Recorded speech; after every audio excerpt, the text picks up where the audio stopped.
ஒரு நாள் காலம எம்ஜிஆரிடம் இருந்து ஒரு கோல் ஒன்று வருகிறது. அண்டன் பாலசிங்கம் அவர்களுக்கும் பிரபாகரன் அவர்களுக்கும் உடனடியாக வெளிக்கிட்டு எம்ஜிஆருடைய வீட்டுக்கு வருமாறு அந்த கோல்ல அழைப்பு வருது.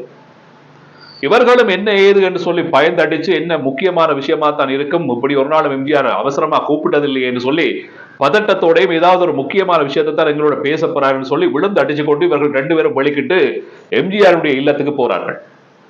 அங்க போனா எம்ஜிஆருடைய இல்லத்துல அவருடைய செயலாளர் இவர்கள் இருவரையும் வரவேற்கிறார். இப்ப செயலாளர்கிட்ட இவர்கள் ரெண்டு பேரும் கேட்கிறோம், என்ன பிரச்சனை, ஏன் எம்ஜிஆர் அவர்கள் திடீரென்று எங்களை வர சொல்லி இருக்கிறார், ஏதாவது முக்கியமான விஷயமா, என்ன ஏது என்று சொல்லி இவர்கள் வினாவுகிறார்கள்.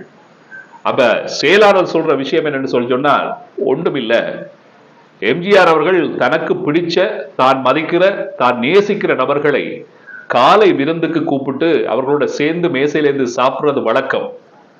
அத மாதிரி தான் இன்றைக்கும் உங்கள் ரெண்டு பேரையும் அவர் கூப்பிட்டு நல்ல ஒரு சாப்பாடு செய்து உங்களோட சேர்ந்து சாப்பிடணும் சொல்லி ஆசைப்பட்டு தான் உங்களை கூப்பிட்டு இருக்கிறார், வாங்கன்னு சொல்லி செயலாளர் அழைத்து கொண்டு வீட்டுக்குள்ள போறார். எம்ஜிஆர் அவர்கள் இவர்கள் இருவருடைய வரவுக்காக காத்து கொண்டிருக்கிறார். இவர்கள் எல்லோரையும் கண்டதும் எம்ஜிஆர் அவர்கள் வாங்க வாங்க வாங்க வாங்க, எப்படி சுகமா இருக்கிறீங்களா, நலமா இருக்கிறீங்களான்னு சொல்லி சுகம் விசாரிச்சு இன்முகத்தோட அந்த சாப்பாட்டு அறைக்குள்ள எம்ஜிஆர் அவர்கள் வரவேற்கிறார்.